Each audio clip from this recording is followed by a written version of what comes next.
the alchemy, LJ, I think. I'll look up. I'll pull it up and so there are there's a lot of similarity and overlap in the idea behind how they work. However, they're a little bit different. They are used to similar things, but also once you go to self-organization, you'll see sometimes the topology plays a role there, which in clustering it plays less of a role. But we're going to talk about topology later. Let's talk about k-means. K-means is the very simple example of clustering. So I'm gonna here underneath this board. Okay. If you have points in space, so here let's call it k-means. So you have a bunch of points. You have a bunch of other points.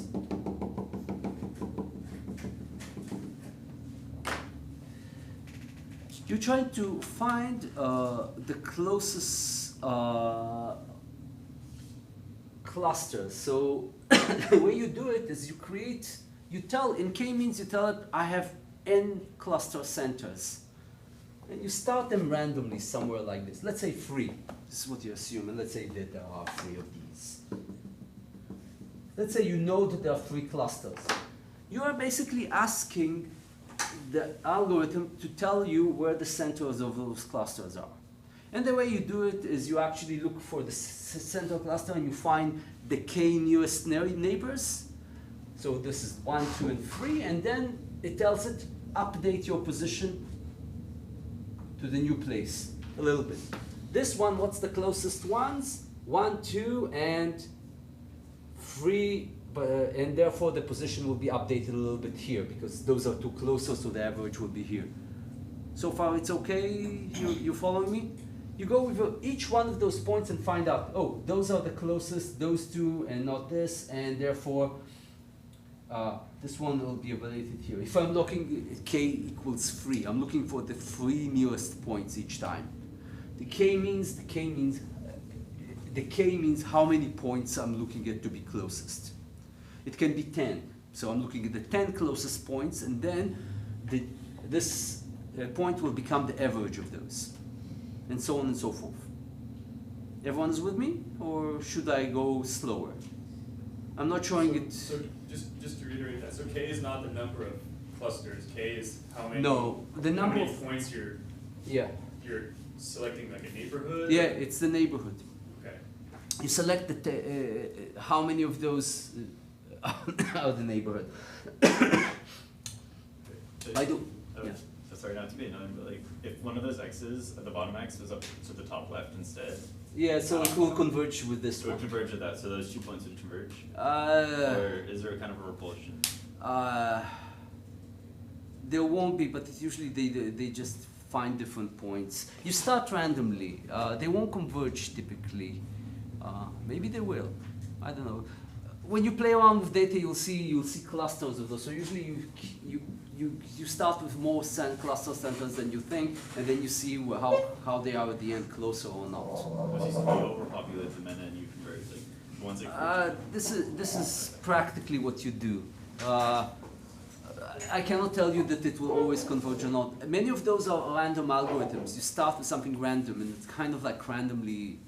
They start populated randomly somewhere in space, and sometimes you try multiple times until you get to your nice k-means. And I'm not going through the details of the algorithms because, and I might be even mistaken, depends on this or that implementation. I might be confusing a few because once we get to self-organization, you'll see some of those algorithms have quite a deep overlap, and they're like this or that different from that algorithm because this is different, and they do something like instead of k-means, they do like all the points in the Voronoi diagram, something like that. We'll show it later, maybe. It depends how deep you want to go. Did I answer you for now, or should do you want to go deeper here? No, we're good. Are there performance bounds on it, or do you need to set the number of iterations? It's computation heavy algorithms. You just throw computing power at them. Throw at it. Yeah, yeah. It does work, and the thing is, you don't have to do all of those thinking. The machine does it for you. This is what automation is for. It's like if a machine does it, why do you care? It will take it a few more minutes. For them, a few more minutes is like ages for you. So, if it automates something that people don't have to do, then it's good. Well, we'll see some examples later of how good or how bad they are. You will decide on your own, but like, this is what they do. So, this k-means later on notice each one of those moved a little bit, so now next time it will check those 3 points, so it will go here, and this one, those 3 points, I'm selecting k equals 3, it will go here, and then little by little it will settle somewhere in the middle of someplace. And then after a while, you stop the computation, and you can see that those points now represent different clusters. Usually what you do at this point, you actually do the labeling automatically. The labeling here is saying, you do the classification. What's the classification? Saying, oh, what's the distance between all the points? Find the nearest cluster center for all those points, and then you classify them. So if this center is called 1, this center is called 2, and this center is called 3, this point is closer to 3, and therefore it will get the number 3. This is at the end after you converged. So far, so good? So those numbers are your labels, or you're using 3 as a label, not anything like No. cardinal or ordinal. It's the label can be text. Can be later on. You'll see I use it to classify text. It's just the number that says this is the cluster center. This cluster center represents. You give it 1. You can give it the names. You can call it Jacob. It's like, and then you know all those points represent Jacob. All those points represent Dan or whatever. Sure. Yeah. So does the algorithm? So you just feed it the parameter of the number of clusters, but then does the algorithm itself change k? How does k get changed? When does k get changed? K does not change. K is the K. It's called k-means because you're looking at the k nearest neighbors.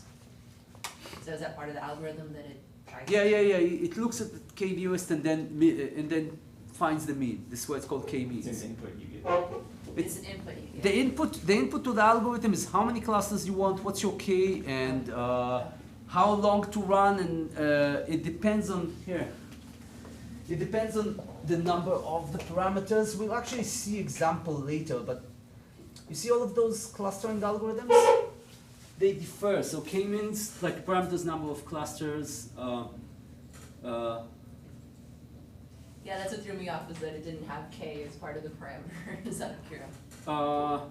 Like the number of data points divided by the number of clusters you give it? Actually, I may have mistaken. It finds k-means actually, apologies, I'm confusing with several of the others. So there are several other algorithms that look at, apologies. There are several other algorithms that look at proximity for k.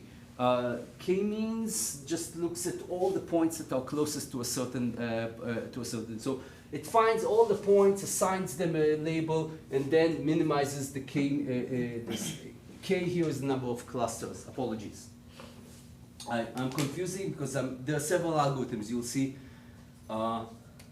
Although at this point, when you'll see there are many of those algorithms, they can confuse. But the idea is always the same in all of those. Also in self-organization, you take multiple of those algorithms, multiple of those points, you assign them some sort of proximity or distance function, and then you update the cluster center. Those are the ones that learn by moving around. However, there are several of those algorithms that work a little bit differently. Several of those grow. Those are called hierarchical clustering algorithms. Yeah, sorry about that. As you can see, many of those algorithms are similar, have different types, and I don't always, until you get to the implementation, it gets to quite confusing which ones are what. But basically, this is what you're trying to minimize, the distance between your points and the centers of whatever you're doing. Yeah, K just showing clusters. Yeah, K means is the number of clusters. Apologies. So this is K-means. I'm going to skip K-means and I'm going to go to several others that will look a little bit differently. Those are hierarchical clustering. There are multiple of those. Those usually grow from samples. They choose a sample point and start growing. I have some examples from what's done in the past. So there's something called dbScan. Scikit-learn actually implements it. It takes a high density region and it computes what's high density, and then it grows it. It adds more points to this high density region, and little by little more and more points are being added. Here, for example, you don't know what is the number of clusters like in k-means. You know only another parameter is how close, an epsilon tells you how close you consider to be points to be. Basically, if you'll be above that epsilon, then those are different clusters. If you're below that epsilon, then you're in the same cluster, and therefore you have to grow it. Basically, this is one algorithm. Yeah.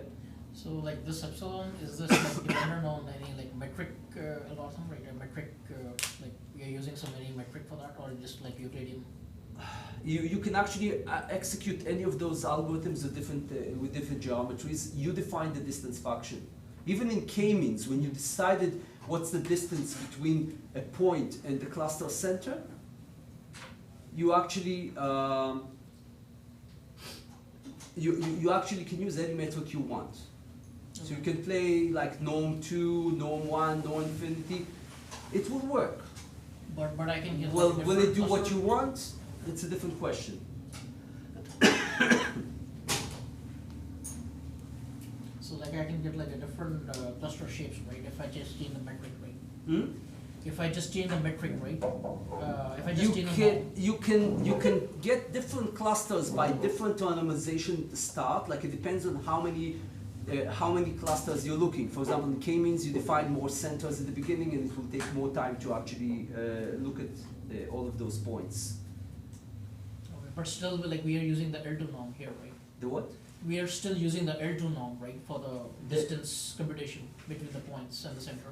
You always have to have a distance function for all those. Actually, always in those algorithms, typically you need to define the distance function any way you want. Typically, people choose Euclidean, but not always. Okay. Like I've used in the past, not Euclidean. Yeah, like my question was like in real-time examples, right? So You will see some of those. like yeah, and like when I just like was interested in though like using different metric distance functions. Yes. For different Yes, the answer is yes. I used different metric systems in the past. You'll actually see some examples to tell you which metric system I used when. This is hard. You'll see there'll be many examples later. As you can see, I'm confused because many of those algorithms are very much similar to each other. They always have almost the same idea behind each other, behind themselves, but they're not the same, and they produce different results, as is shown in the example. And they are growing. Like since every year or so, like, I see another one. I see another one. I see another one. It's hard to keep track. dbScan is one. Let me show you one with a glomulative clustering. This one actually I have a small animation. It's kind of hierarchical clustering. Hierarchical is when you actually kind of merge points together. You start from seeds and grow them. This is hierarchical clustering, basically. Those are different algorithms than the k-means one. The k-means ones are actually closer to self-organization. We'll talk about this later. This is where the overlap is, actually. And this is hence the confusion I'm having. And by the way, many of the times, many of those algorithms have, because you're doing distance function, you have to optimize it. Because, for example, in k-means, you have to calculate the distance between the center and all the points that are closest. Basically, you have to figure out what point are closest by the way you actually have to find out all the points. And the way to do this, all the points, you actually have to find an efficient way to calculate distance between n many points. If you have like 100,000 points and you have like 100 clusters, think about it, how much computation power you need. So you need to make it more efficient, and the way to make it more efficient is actually cutting down the number, and you use something called wall trees or Keeley trees typically to do this. And this cuts down the computation, and hence sometimes you don't treat the very far ones, and you don't look at the far points because they don't have much influence. It depends on which algorithm. I won't go into details, but like, yeah. Let's show agglomerative clustering. This is a nice animation. You see the points here? The idea is that everyone has a different color. Each one of those, since they have a different color, this means they are a different cluster. So we start, you have like 100,000 points, every one of them is a different cluster. What you do then is saying, okay, let's look at the nearest two closest points. And then you put them together. And you see, those 2 points were close, now they have the same color. Those 2 points were close, the same color. You continue doing this. This point is closest to this. So you each time add 1 point, and you can see it grows. And they get the color, and you do this only if you don't reach a certain threshold. So this is agglomerative clustering. Basically, this is what it does. It starts by, as you can see here, those clusters starting as different clusters, but basically what happens is that if those 2 clusters are close and underneath a certain threshold, they will be merged at some point. But the cluster can just grow like this. So you can either generically get there, or eventually what will happen, you saw what happened to the orange and black ones, they kind of merged. Why? Because they were close under a certain threshold. So this is the hierarchical clustering, they kind of grow.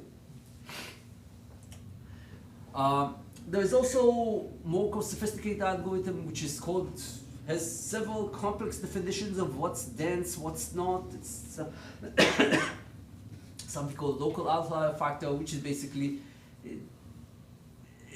I cannot say it's really a clustering algorithm. It's just it will find you the clusters and the outliers. You just tell it 30% are outliers and the rest is the cluster. Then it will try to find it for you. It does this by looking at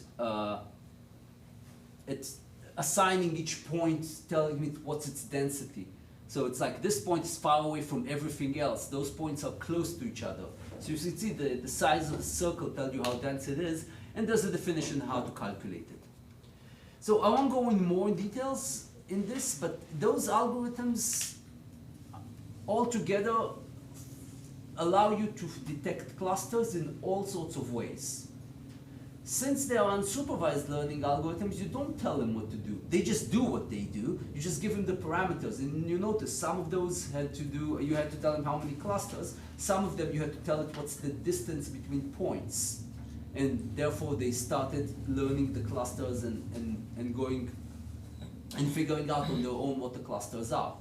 When they are good for, usually the hierarchical clustering algorithms are better in detecting shapes that are not convex. Why?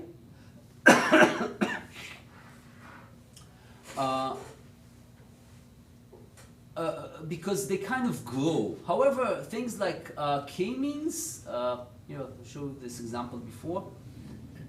K-means are good for things like that, like finding close points to each other, and you can see here the difference. Like k-means will tell you, oh no, here's my cluster. I'm looking for two clusters. It will tell you something like this because this inner circle and the outer circle cannot be distinguished in this case, because wherever you put the point, it figures out the closest points to it. Okay? So remember, we have 2 sets of points. We have the data, which is samples, and we have the cluster centers, which is usually the algorithm in k-means. In other algorithms like agglomerative clustering or hierarchical clustering, you have 1 set of points and only the labels on top of them. Meaning, each time you had points next to each other, you assign them and you label each time you edit them. So far, is it good? Questions so far?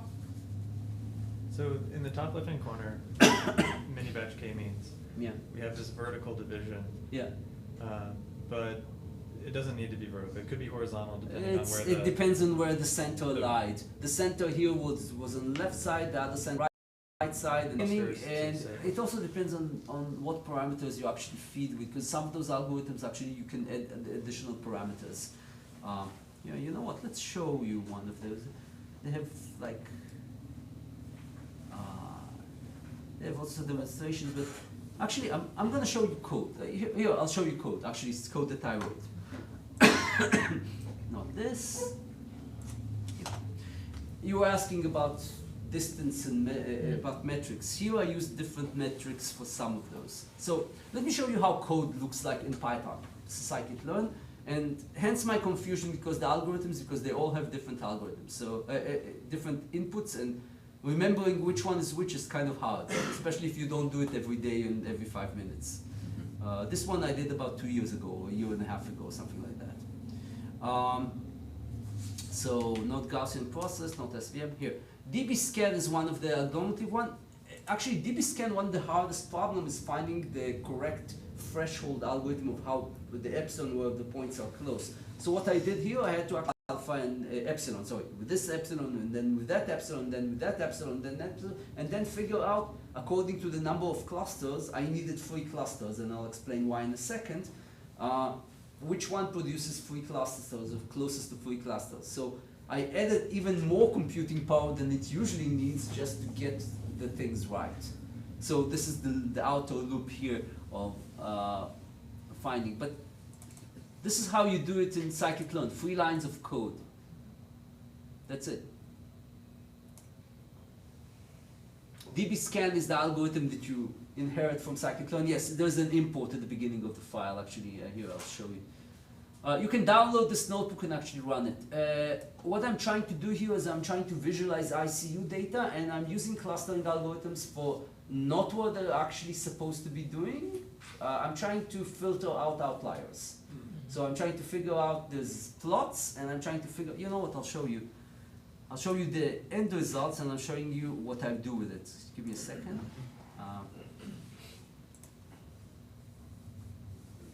Jacob, can you comment on evaluating clustering algorithms? I know it's tough because they're unsupervised. Exactly. Is there anything else besides just visually inspecting So- the graphs? So I'll tell you one thing about, people don't tell you about machine learning that easy, but in machine learning, eventually the human decides whether the results are good regardless what algorithm we use or not. They can tell you all sorts of metrics. We use that to measure that. We're better than that, and so on. But eventually, when you look at it, the human actually decides whether the results are good or bad for you. Right. So same thing with those clustering algorithms. You just try a bunch of them and see which one's working. Here I actually used voting. I'll tell a little bit. If you want to go into this, I'll go into this, but we don't have to. So here is ICU data, and you see those points that are different color? So this is ICU data. It's taken from the UCI machine learning repository. You can download it and play around with it. And this is like they measured one patient for a while. And I'm trying to figure out whether a machine, without knowing anything about the data, can figure out what are the outliers of the data.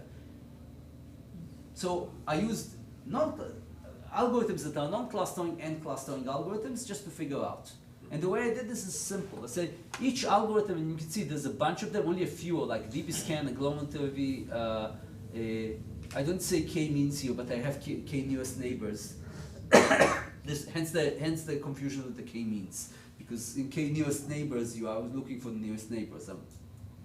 As you can see, there are many algorithms. I use the window, I use the Gaussian process, all of those techniques, each one of those will give you different results. And here I'm using bokeh here, and I am actually can show only the original data, and let's look at only the things that are related to clustering algorithms. Here, let's look at the Glomalin in dbScan. So in red, you can actually see the original data, and actually,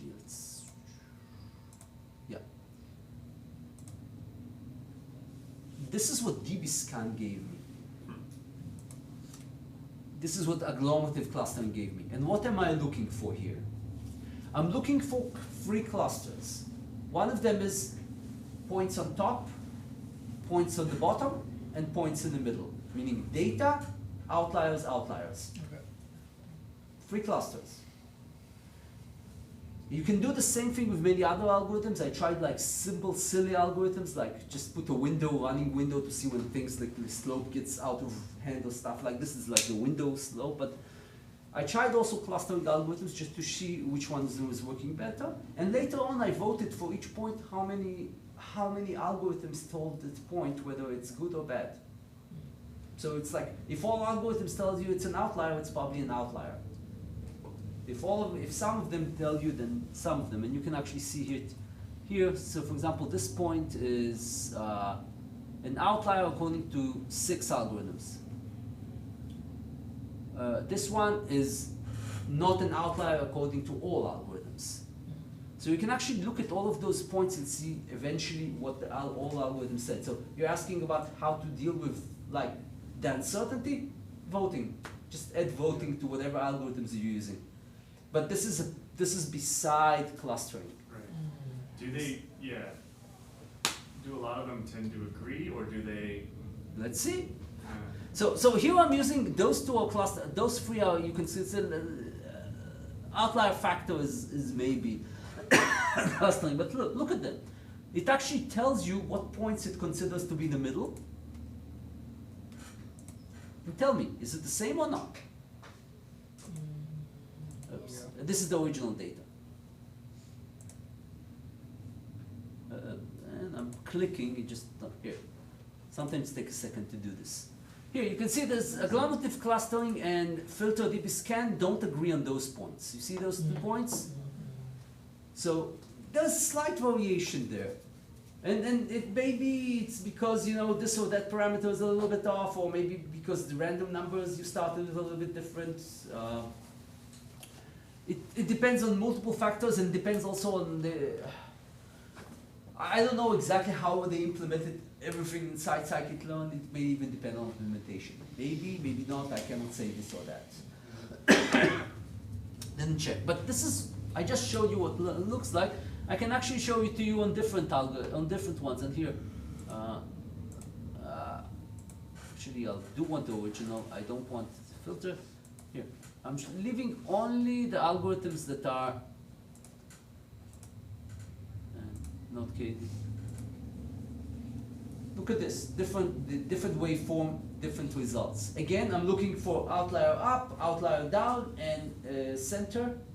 And the algorithms just spit out and tell you, oh, this is center, this is out, this is. And the way actually, the algorithms also give me 3 clusters. It doesn't tell me which one's up or down. The way you determine is which one up or down is typically by looking at what's your largest set, what's your largest cluster. So if your largest cluster, you assume your largest cluster is your data that you want, and everything else is an outlier. So it depends on the algorithm. Some algorithms you can tell them, give me 10% outliers, and it will try to give you 10% outliers. So, but the techniques, the idea behind them kind of sinks to you. And do you understand why I'm confused? No, really. Except the allergies. Yeah? Because they're very similar and they're very different. And just to show you, you don't have to use, for this simple problem, I use K, this is not K-means, this is K nearest neighbors. I just looked for each point for the K nearest neighbors, and it gave me some sort of result. So I asked it, give me 3 nearest. So this K, generally they need some sort of optimization, and typically underneath them there's something called KD tree or ball tree to make them faster.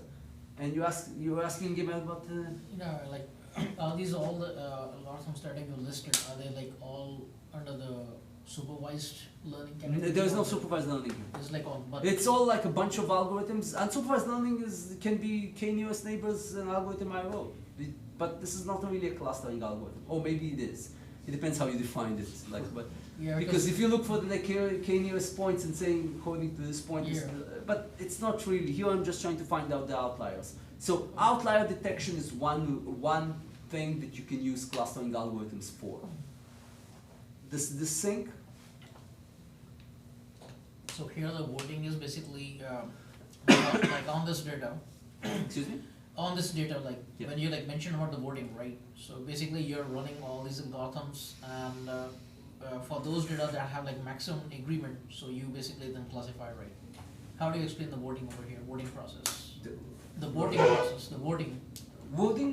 Voting. VOTING. Voting. How do you vote? Casting a ballot, voting. Ah, the voting. Yeah. Ah, the voting pass. Okay, the voting.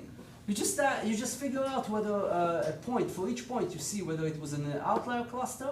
There were three. In here there are always 3 or 2 clusters. Mm-hmm. 2 in case there is no like bottom outlier or top outlier. There are 3 clusters here. Main data, top outlier, bottom outlier. Okay. The 3 clusters. I don't care which one it is. So here, for example, this point is probably an outlier. Mm-hmm. I want it to be colored differently so someone will see it differently. I want like a doctor has to see like many shapes. I want them to see the data already, the machine already processed it and show the outlier so the doctor doesn't have to think about it. He actually sees it immediately in red or in green or in whatever color. And then they decide whether it's a good or bad outlier. This is what the idea was behind here. So the idea was to use machine learning to actually say, those are outliers. Tell me what the outliers are. And the voting is a judgment call if that outlier is. When truly- you started asking about this, the voting has nothing to do with the clustering algorithms. That's a human interpretation. This is after I ran 9 algorithms. I just look and say whether this or that algorithm tells me this point is an outlier or not. If it's an outlier, I'll vote yes. And basically I vote for each point outlier, yes or no. So if it belongs to one of the outlier clusters, the bottom or the top, it's an outlier. The algorithm tells me it's an outlier. I do it for 9 algorithms, and then I figured out 7 of the 9 algorithms tell me it's an outlier. So programming wise, basically you run each like function, I'll call this algorithm. I'll show you. And then the data, like if it's like returns like a Boolean 1, right? Then Yeah. that means it's like a outlier, right? Yeah, it's actually not. Remember, you have 2 outliers here. Right. You have the center, but yes, it's like if you one of the outliers, then yes. Let's go and show you actually. You see, this is how I did this. It's all available online. You can follow it through. You have the links on the meetup page. Here. For each method, I run the algorithm. I run dbScan. I run it multiple times. Here, the entire parameter it gets here is the epsilon. But some of those, actually, you were asking before. One of those, I have to look at the code and find it. But one of the techniques I used, the distance function, or at least at some point I played around with the Metrics to use. metric to use. And I don't remember which metric I used eventually, but I think it's one of the parameters you put in. We can look up and follow the code if you're interested. You can do it later. Yeah, But- later, yeah. Yeah, It's fine. It's fine. but this is local outlier factor. Here, the data here, the local, if you use Euclidean, you may not do the results here. The reason is very simple, because the outliers, sometimes you want to look only at the y-axis, so sometimes the norm 1 or infinity 1 will give you better results. Yeah. Because the points are close to each other on the x-axis, but they are not. But sometimes they jump on the y-axis. Then you want to capture those jumps. So this is why the Euclidean norm here is not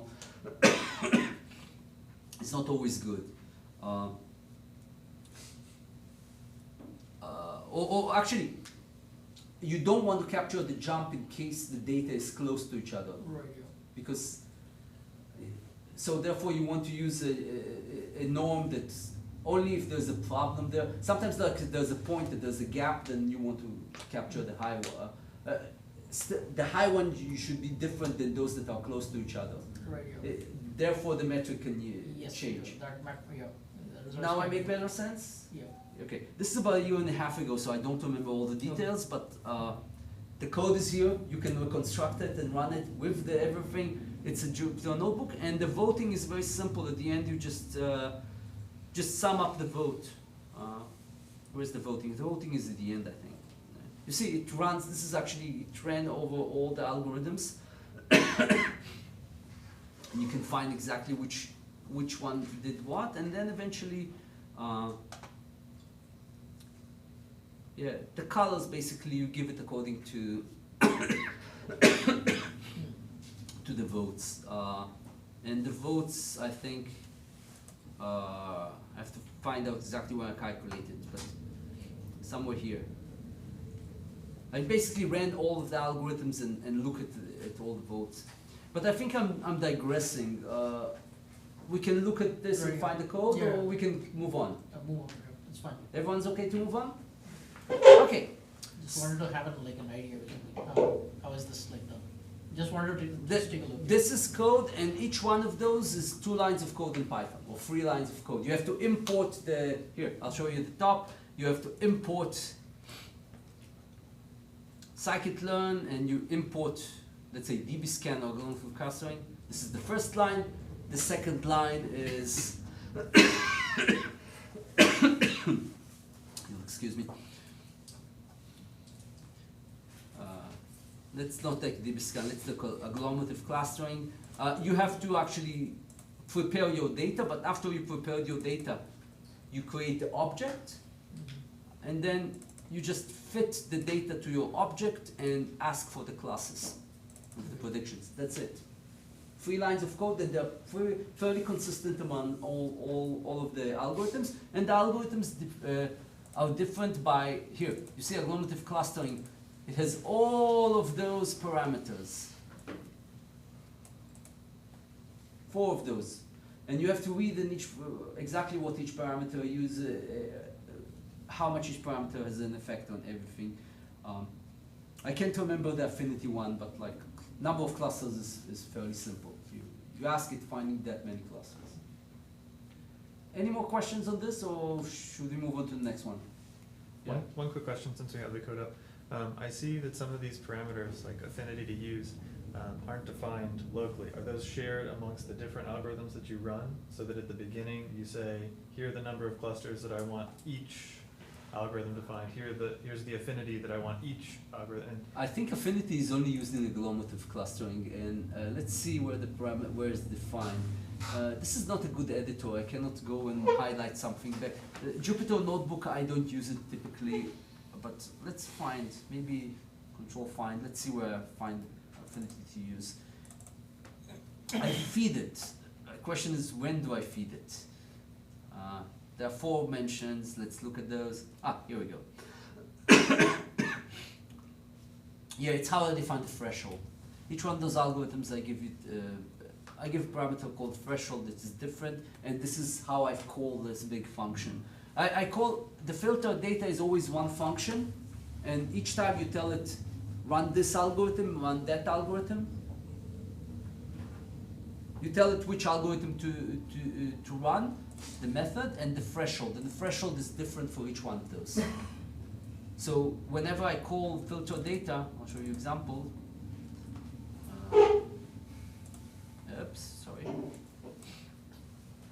I said filter data. Yeah. I prefer better things, the Jupyter Notebook, but people like it, so I made this presentation in the Jupyter Notebook. Here, this is where I actually run it. And eventually I used Manhattan distance. Okay. Here, you see? Now I remember when I look at the code. Now, there was a reason, but like 2 years after, you remember why you use this? Let's see you. I'm apologizing a lot, but bear with me. I'm trying to show you as much as I can, and it's kind of hard. It's not a formal course.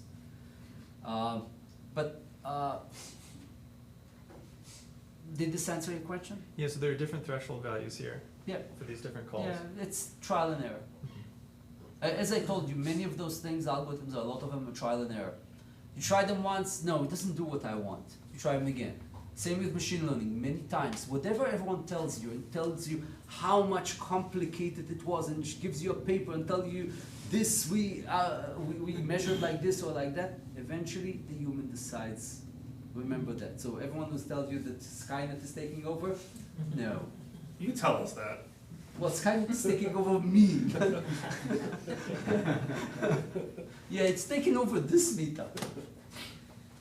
So, yeah, we have a running joke here about Skynet. This is why we can use only one screen, Skynet. Example. Let's look at others. You can find it online. Let's look at my next example, which, let's see what I promised you.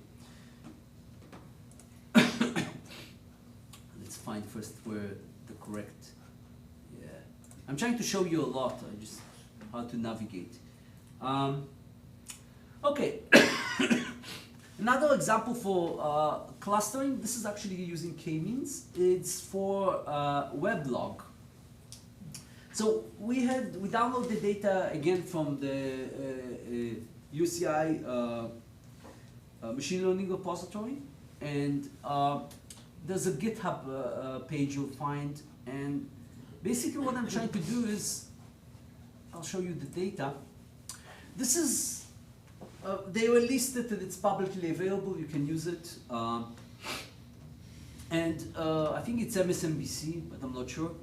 I'm pretty sure it is. Yeah, it says so. Actually, you have some sort of number. And it shows you like what pages people click on the website. And each number here corresponds to front page, news, tech, local, whatever they, on air, MISC, and so on and so forth. These are like the categories that people use. And this is what they click on. They click on one, and then again on one, and then some person just entered 2 and went out. And some people started with page 3 and then moved to 2, and then again 2, and then 4, and 2, 2, 2, and so on and so forth. So you have a list of those like big strings of whatever the person visited in the website. You're trying to get insight, actually, look, what's going on here? This data is, see, million? It's a bit less than 1 million lines long. How can you analyze such a thing? What's really is happening? Anyone has an idea? What's like the most thing that most people do, or what interests them most, or like the things that have most, like the most typical user? Can you get any ideas of how to do this? Forget about what the topic. How do you do this? This is a problem you have. Someone gives you a bunch of data and tells you, okay, what's going on here? 1 million lines. Count them. You count it. There are 1 million people who, or 900 or whatever, 900,000 and so on and so forth. So what are my constraints? I mean, like, you count, like, get frequency counts on. Yeah, oh, yeah, sure. That's the frequency counts. And actually, you can actually find intersection also, saying, let's look at those strings and let's see how many times 1 and 2 appears, or 1 and 3 appears, and so on and so forth. Let's do this. So this is the first analysis you can look at, and it looks like this. Actually, this code outputs this. This is the first thing I did. Where's the plot? Here's the plot. You can see how many percent, disregard the diagonal. The diagonal is different here. I have to look at the exact definition what it is, but everything else, it says how many people have like front page and ignore the dummy.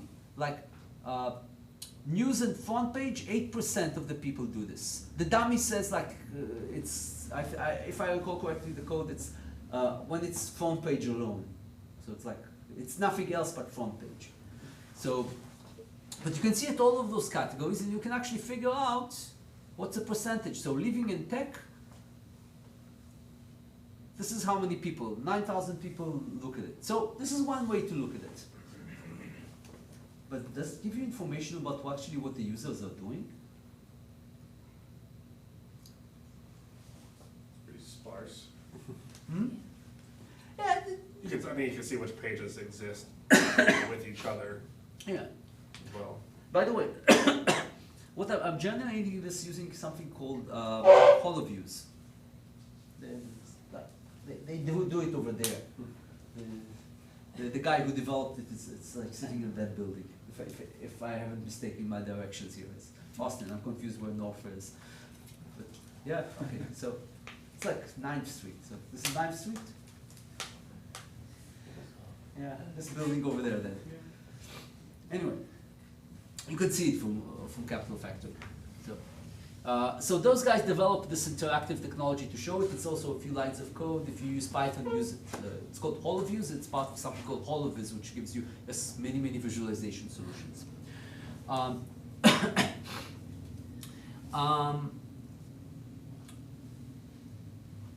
So I've showed this. However, I want to see a little bit more. So for this, actually, I ran k-means. I think it was k-means, I'm pretty sure. By now I'm not sure of what algorithms I'm running when, but because everyone is like a few lines of code, so you can combine them together and then you don't remember what you used. But are you able to distinguish time between how long? The data did not appear. You have like a sequence of visits. I'm looking at the data as provided. If you have data that has time, well, maybe it's a different algorithm. But even with this data, you have to do some tricks, and I'll explain the tricks. So the idea here is to find clusters, and clusters of sequences that seem to be close to each other. So the first thing you have to do is to make sure that all the sequences are the same length. So there's a way to do it, and it's saying, you know what, I don't care whether it was 1, 2, 1 or 2, 1, 1. I'm just interested in whether there were 2 1s and 1, 2. So you take a vector of all of those things, and let's say dummy 0, 1, 2, 3, 4, 5, 6, 7, up until 11 or 12 or whatever it is here. And this is like the size of the vector, and each point in the vector either tells you whether you use the number 1 or use number 2, or it can be the count of the things that you use. It depends on what kind of, how you define your distance function. This is part of the, you remember we have to define a distance function for those algorithms to work.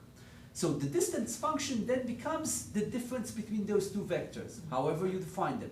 If you define them as Boolean, meaning like whether error exists or not, doesn't exist in the sequence, then the distance will be, you'll have like 1s and 0s always between two vectors. Like it will be, the distance will always be 1, 0 in each point, whether you had or not.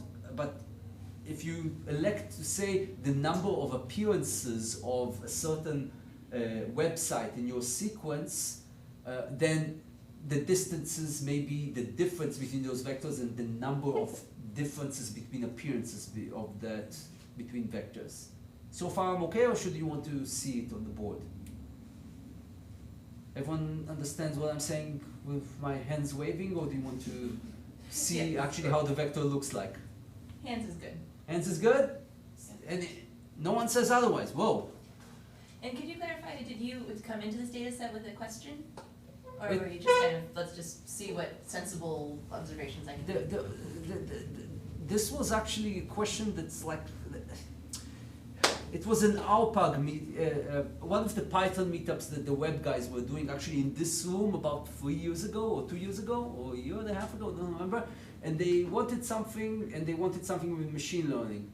So I said, look, I can show you how I do this, and someone asked me, I have a weblog of this and that company. So I said, you know what, no, I don't want to deal with, individual issues like IP addresses and so on and so forth. So I said, no, I'll take a data set that's already publicly available and anonymized, and I'll do something with it. So this was the request. They asked to see some machine learning on some data set. So I did this on the data set that was publicly available, and I found this data set, and I decided to do it on this. Okay, so your only goal is to demonstrate machine learning and to come up with something that somebody would care about. Maybe. Okay. There was no customer here. Oh, yeah. I'm just showing you what those algorithms can do. Yeah. Got it. How well they do it, again, I remind you, the human decides at the end. It's like, some algorithms will perform better in some cases, and the human will clearly see it, and humans know what they want, typically. or hopefully. And I'm just showing what's possible, and this is why I'm showing those algorithms and I'm giving you examples of what they can do. That's the premise. I'm not having it. Is it good enough? Yeah. Good, good, good. Where was I? Confused. Skynet.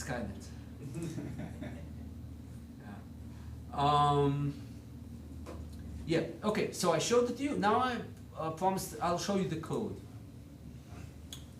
Here. Make it a big line. So, by the way, here. This is how you plot this.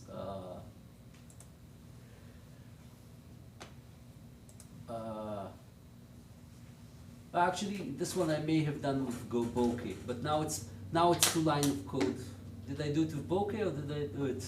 The hover thing takes you a few lines of code. The fact that I can go over and visualize things. But this is the visualization. Let's see what library I did the visualization with. I'm pretty sure it was bokeh. Yeah.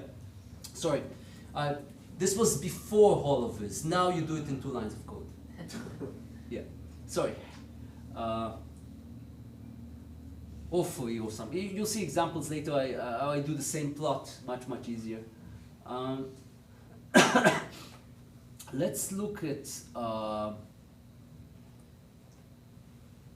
yeah. So here I decide the hit vectors. I call it hit, how many hits a certain web page has, and I don't. So even if the sequence is like 100 long, I always truncate it to the same size, and this is the first thing I do. And then I said, okay, give me 20 clusters using k-means. Yes, I used k-means here. With this number of clusters, and here's the random state. You can actually, here I make sure that like you get the same results all the time. I think. It depends also on some other parameters in Python. If you actually do things like this in Python, also make sure that the Python hash seed is the same. But I think it doesn't affect, the random hash seed doesn't affect this situation. Double check me. So I just run the algorithm and then collect the labels. From here on, it's only processing. I process and I figured out for each cluster, give me all of the points there and show it to me. And show all of the vectors that I'm getting and then output them to file. Later on, I output the file and I have, for each one of the clusters, I have a different file and I'll show you how it looks like. First I have to find it. Where did I put it here? Cluster weblog. And actually you'll find all the results as well as, this is what I did when I ran it. You see, all of the clusters. Oh, I did one more thing. I later clear out some of the clusters that, some of the points there of the clusters were not very good, so you actually remove them and add them to the bigger clusters. I think this is what I did here. If not, this is what I did in later. I'll show you another example later. But you can see those are the cluster files. Those are all CSV files that the system outputted. And I'm going to show you one of them, and small print, but let's look at actually what we see here. This is the enumerator of the line. This is line number 2400, 600 in the file. It is the closest point to the cluster center. This is the cluster center. Mm-hmm. And you see here, 2.9 means that there are 2.9 appearances of the phone page. Cluster 0 is the biggest, meaning it represents most of the data. Each cluster has a different number of points, and you can actually see how many points it represents. And by here, this one represents all the points up until, this one has 3,000 points. So this cluster center represents 3,000 people, and you can see what those people did. You can see 6677, 6677, and so on and so forth. And you can see here, the cluster center says number 7 should be here, MISC. So most people, this represents all the people who were looking at miscellaneous. But now you can see them clustered, and you can see what's the differences between them. Now we can actually further analyze this and only look at this cluster of data to get additional information on what's happening there.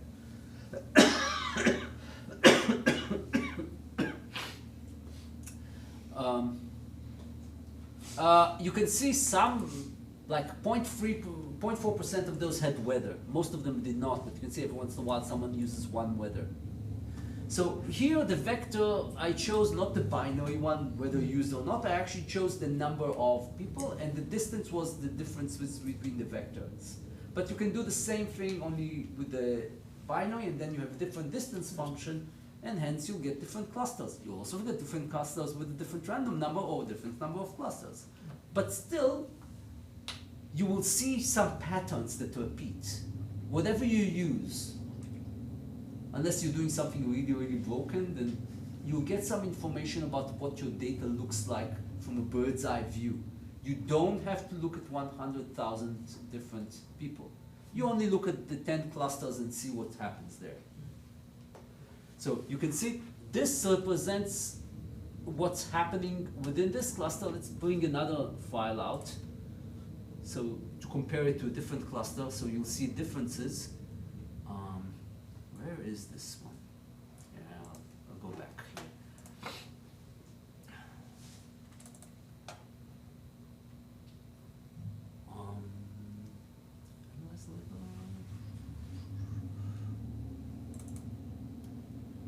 And let's look at a smaller cluster. You can see only 400K. This means like much smaller cluster. I think here actually I filtered the clusters according to clusters that had no points associated with them. Sometimes you'll get those like a point somewhere in the middle of space, like in k-means you were asking. You can get a point somewhere in the middle of those three. You can get a cluster center in the middle of this image, which is not associated to a cluster. So you have to know that no point, after you label the point saying which one is a cluster associated, you'll find some clusters just disappear. This is what's going on here. Later on, you can do more sophisticated things.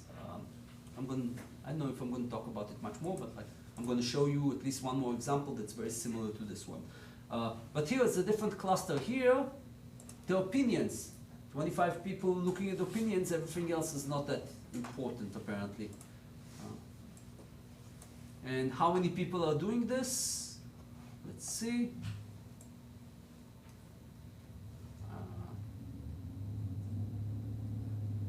2,500. So you diminished your data from hundreds of thousands to a bunch of 4 points that represent everything. We can run it at 100 clusters, it doesn't matter. But like, eventually you get some representation of your data and you know what people are doing even without going through seeing all of the huge amounts of data. Once you have this, you can now analyze more. You can say within those points, maybe there are subclusters, you can now do the same thing here and so on and so forth. Questions on this?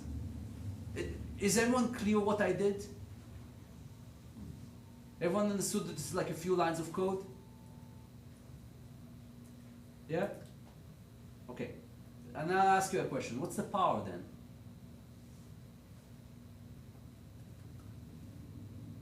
What would you do different if you had a bunch of data like this that you want to explain what's happening?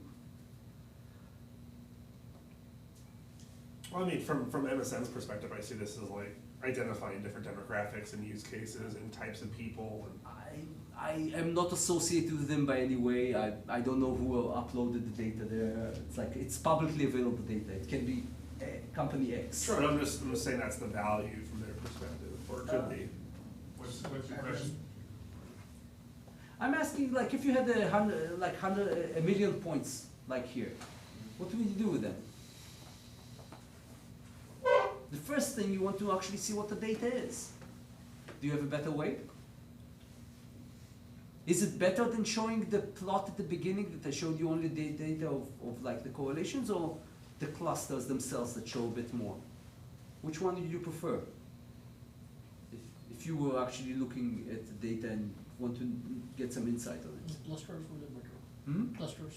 You will prefer the clusters over the image? Like, yeah, because like in real time, like most of these advertisements, ad agencies, right, or for example Netflix, if you see, right, they just basically categorize the people and they accordingly you will get all the top listed shows according to taste, right.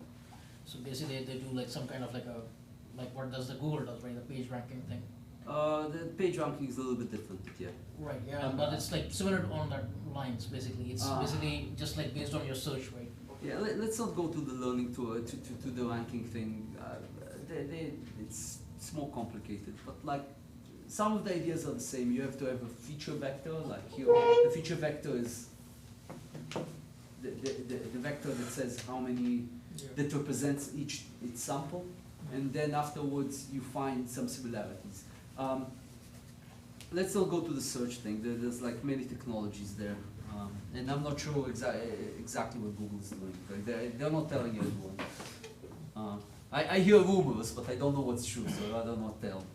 So we have about 15 minutes for a talk and then 15 minutes for wrap up. Okay, good. So I'll show you one more example, and self-organization maybe next time or not?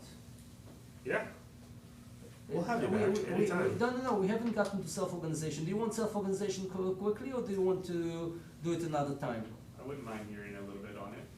Yeah. Also the background, like I never even heard that phrase before. Who uses that kind of I need to show you. And once I show you, you'll understand my confusion in the beginning. But I don't want to, it's more important for me to actually show you something that I'm doing now. If it's okay with you guys, unless you really want the self-organization. If everyone is okay with, it's okay with you, we'll do it next time? Sure.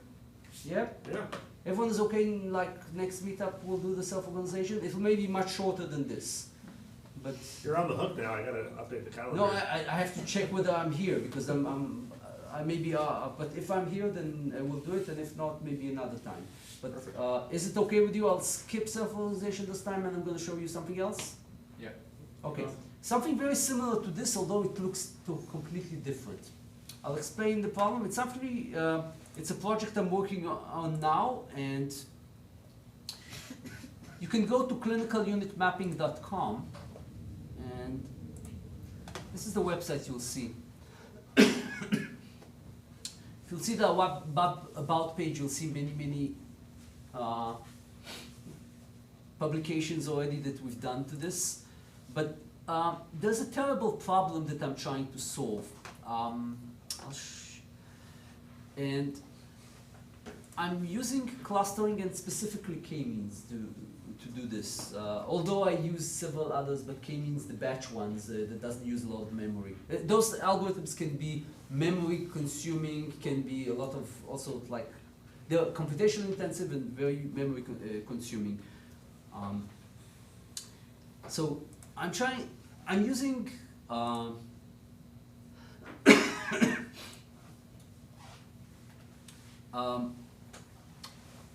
trying to find a presentation for that. I'm showing you a presentation I gave in Israel, in PyCon Israel, but I have multiple others, some of them in town here. Here we go. It's on the same page, that's what I was looking for. So I'll explain the problem. I'll skip this, it's less important why I'm doing those things. But you have today, the data from clinical trials is now assembled in one location, the US registry. It's an FDA law to actually, for someone who finishes a clinical trial, or actually you can see even clinical trials that are starting, have to be reported there. You have to look at the law exactly who needs to report and when, but basically it's a very fast growing database. It currently has over 300,000 clinical trials, and last time I checked, more than 40,000 clinical trials with results. Meaning you can actually look and see whether this or that effect, if this or that treatment is more effective according to this or that trial, and you can actually search it and look at results from all over the world. It's a great resource. I need it for my own work. I developed computational disease models. I'm a sole proprietor, this is what I do. However, despite the fact that it's a great resource, you have a problem. So many entities are reporting the data that it comes in different languages. I'm saying quote unquote languages, but they come in all sorts of different standards in that eventually you get so many points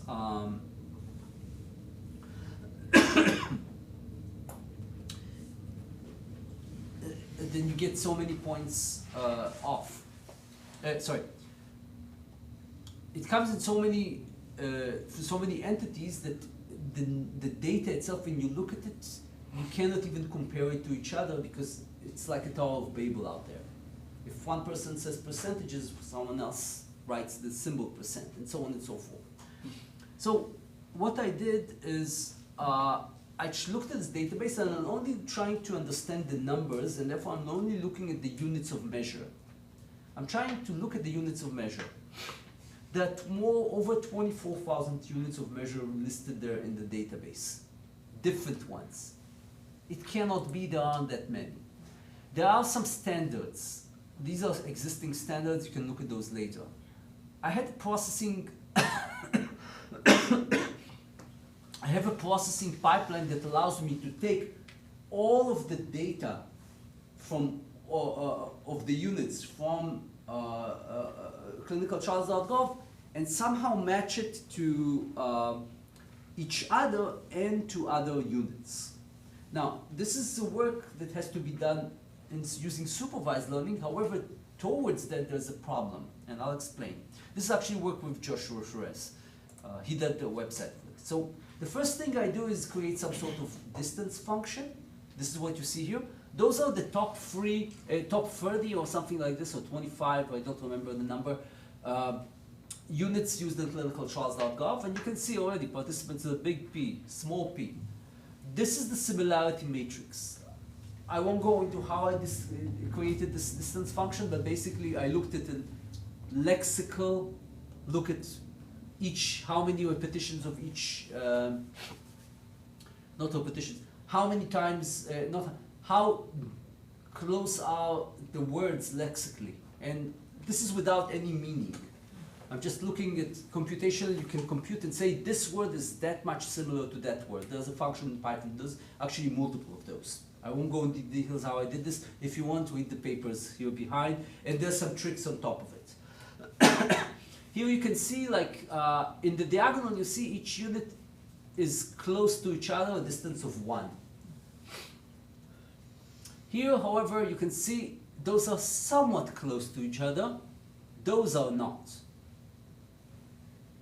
So now we have a distance function. Good. Once we have a distance function, we have a data. What can you do? Cluster. Clustering. K-means. Simple K-means. Why am I doing this? The reason I'm doing it is because I'm going to show it later to people. I'm going to show it in the website in a second, but I'm going to show it to people, and I want all the units that are the same to appear the same to the person who was actually doing the labeling. Things that are close to each other should be shown together. This is why I need this. I'm doing it for something else as well, I'll show you. I want the suggestions to the humans to be useful already. I want to give some suggestions to humans according to just similarity of things. So, I want basically all the participants, all the percentage of participants, I want those 3 lines to be together. I want all the things that look the same to be together. And to do this, then once you see them together, you can clearly see the outliers. And then the human can tell you, oh, this is an outlier, this is not. So this is how 24,000 different units look together. You don't have enough pixels on the screen to actually show it, but using all of these tools, I'm able to do it. And you can actually hover over them and see. This is before clustering.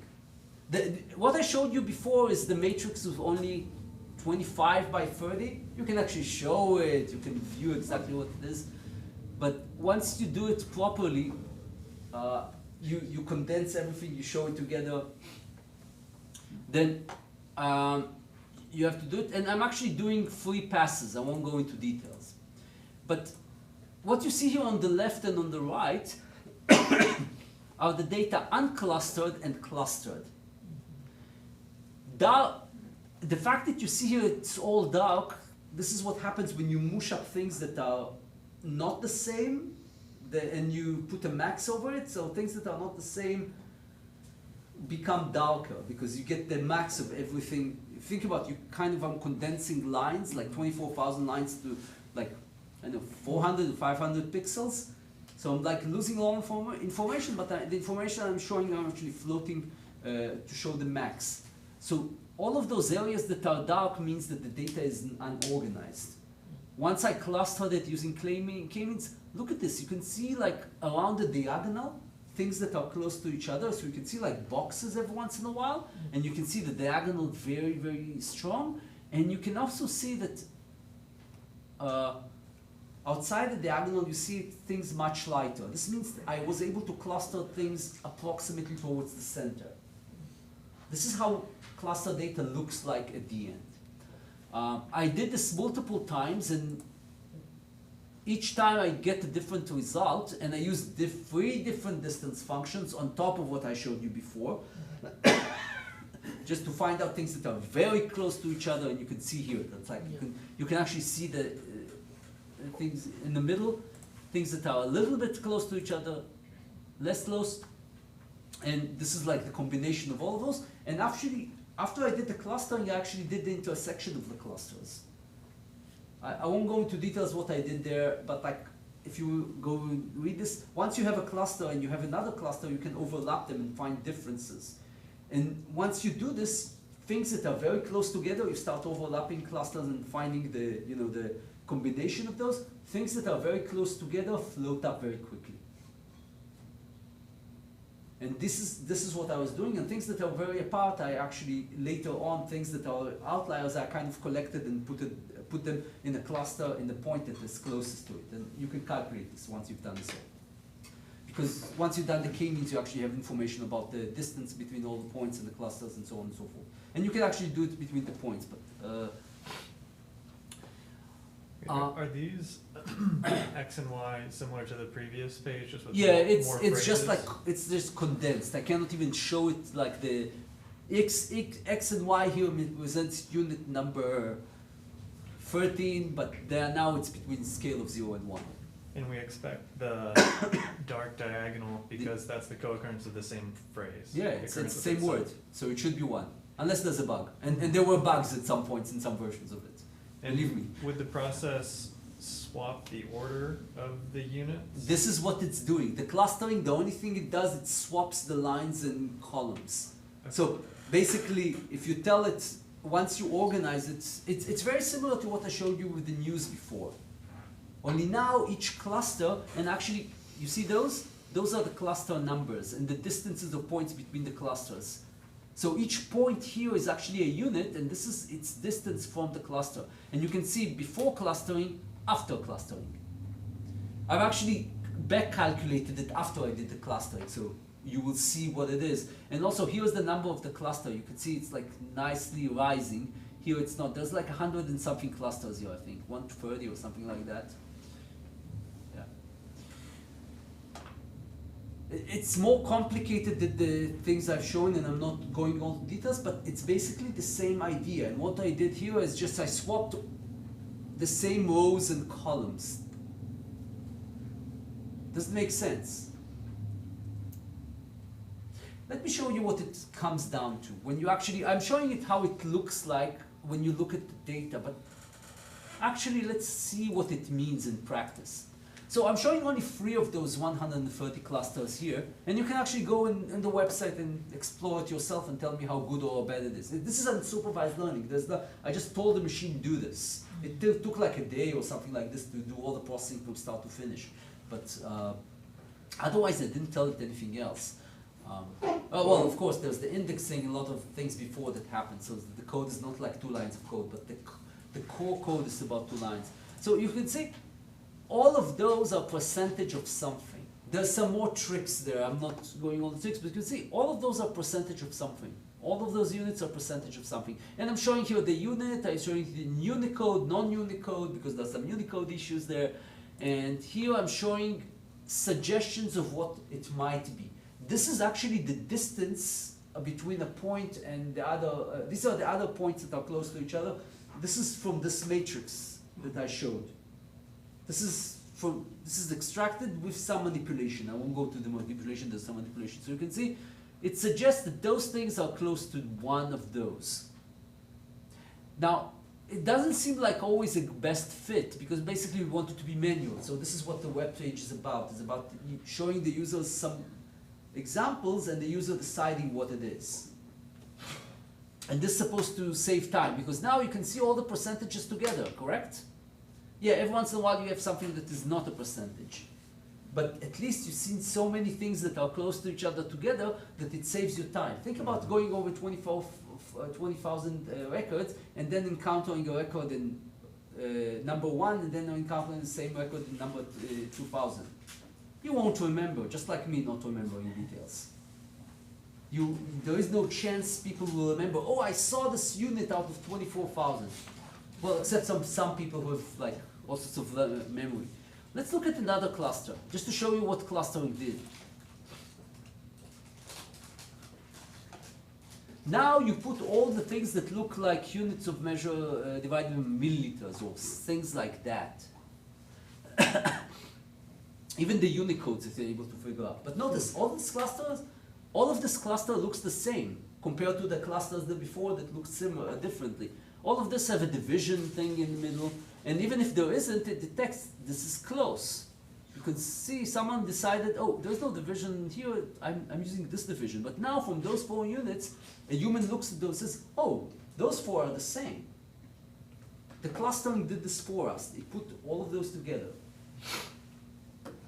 And later on, you can also look and decide, oh, some of those you know are associated with an existing standard. So this can be given as information to the user, but this is not clustering. This is later, after you recognize things that have been marked a certain way and you know that they are close to others, then you can show it. But now you can see all the things that are together.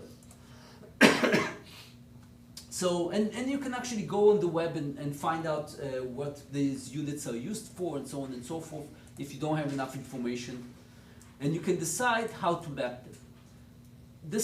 The idea is that the user will go and do this thing, just that I did now, saying all of those 4 units will map to this thing. Once you've done this, you go to supervised learning, which is a totally different set of algorithms. But the unsupervised learning already solved a lot of the problems as I showed you. Here's another cluster I'm showing. I have 100 and something of those, and not all of those are actually 100% right, but now you can see this is hours or minutes or things that are, or days.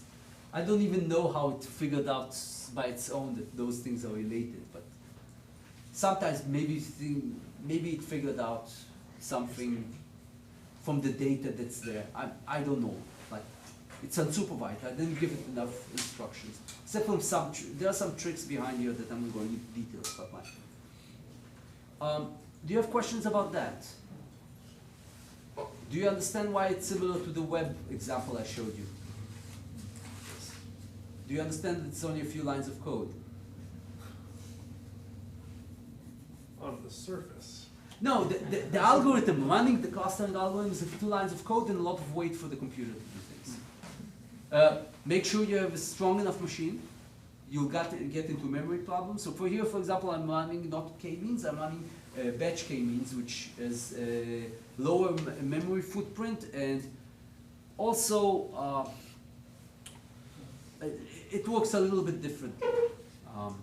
But basically it's k-means light, basically. It does the same, has the same idea of what k-means does. I didn't try a glomerative clustering because at that point I didn't have a strong enough computer to actually hold enough the memory. Now I have.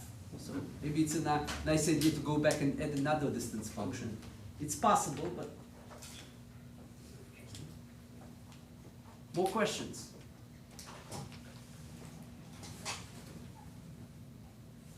No questions? It's either no one listened. Oh, here's a question. Since you need a question. How long did it take you to come up? A day?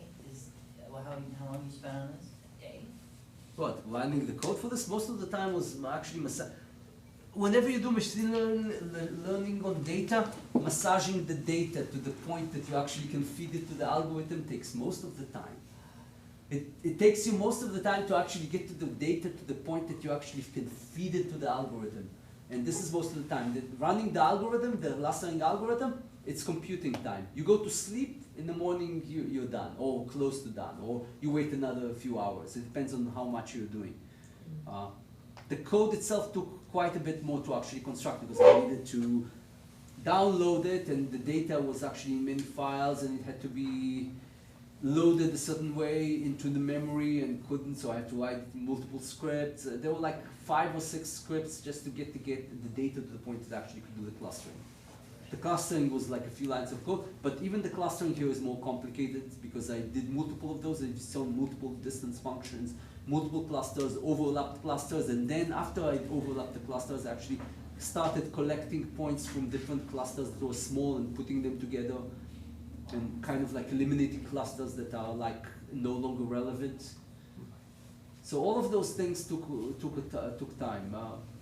Can you, A few make weeks, maybe? I don't Should be a remember. decision tree you developed for this process. Hmm? Can you make a decision tree for this process that you just described?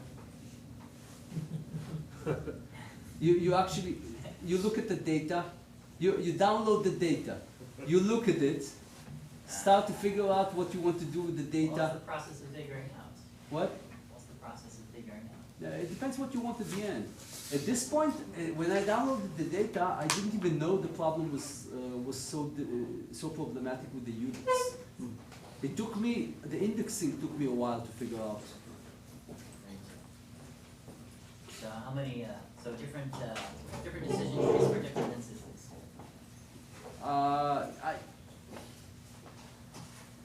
When I downloaded the data, I did it because I was playing around with the data for something else that I need. And I tried to solve this data with the units. So the first thing I had to do is index the units and figure out how many units are there. This took a while. Once I figured there's a big problem, I figured I cannot do it by myself. I need some sort of machine learning algorithm to do it. Initially I thought, oh yeah, there'll be like 100, 200 units will be fine. No. So many entities are entering the data and they're entering it in non-standardized manner that you need this. Then you need some sort of machine learning to help figure it out. By the way, if you have data that's like many people are entering and it's unorganized this way, start just feeding it to a clustering algorithm, see what happens, just like I did with the news. The news was much, much faster. The news took like a day, I think, to construct it, something like that. But this code is not that dissimilar. It's a bit more complicated, but it's not that dissimilar. Well, again, thank you very much. Yeah. Can I give them a preview? Okay, so the next time, wherever you schedule it, this is what I'm going to show you. This is self-organization. Actually, this is online. You can actually see it. So this is a scan of points. Yeah, this is geometric construction. This is a laser scanned helmet, a small helmet you saw the picture at the beginning. Those are points X, Y, Z. And the algorithm here is a bit more, this is what I did in my PhD. And some of the people who asked already left. I should have done this before, but what you see here is a neural network. Actually, it's not a neural. It's a self-organizing structure here that is trying to learn the shape, and the surfaces are actually has a geometric meaning, and the system is able to kind of figure out what the surfaces are. And this is self-organization, and this is very similar to clustering algorithms, because eventually it does the same. You also like label points which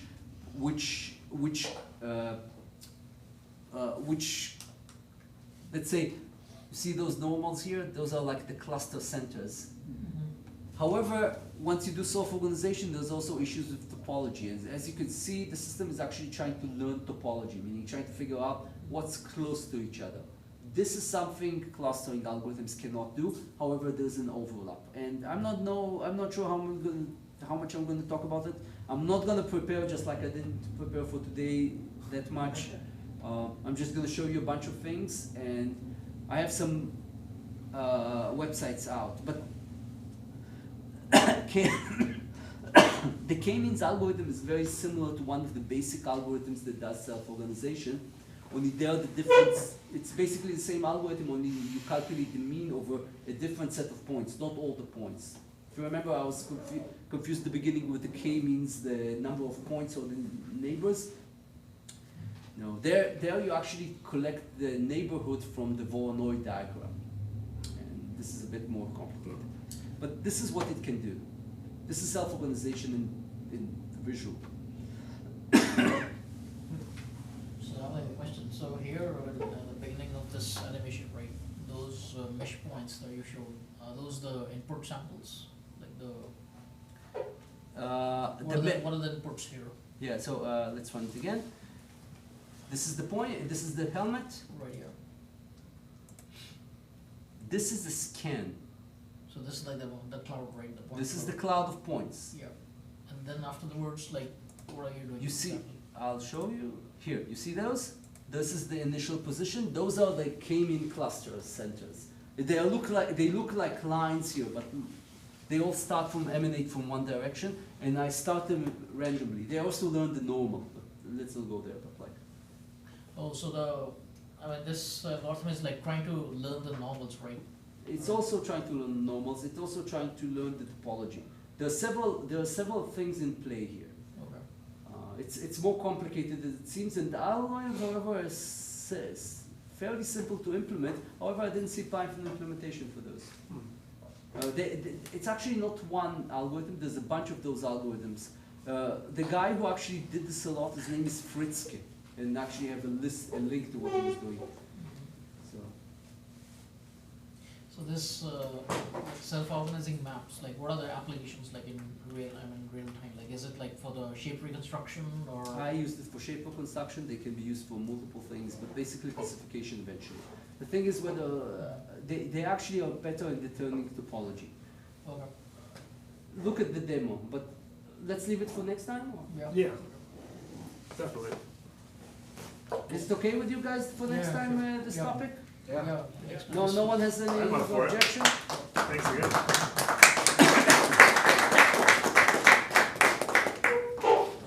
Yeah. Very interesting. I hope it was fitting whatever you planned for this group. Thank you. Yeah.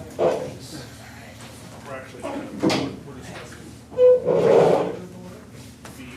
the kind of broader focus is computer science. Hmm? So, perfect. I don't know what you were planning. So it's like, No, it's great. You told me algorithms, I gave you algorithms. No, I think it was very interesting. Thank you. And there's like two sides to this meetup right now. There's the how do I solve leak code problems, and then there's the more interesting stuff. You know. No, that's a separate one.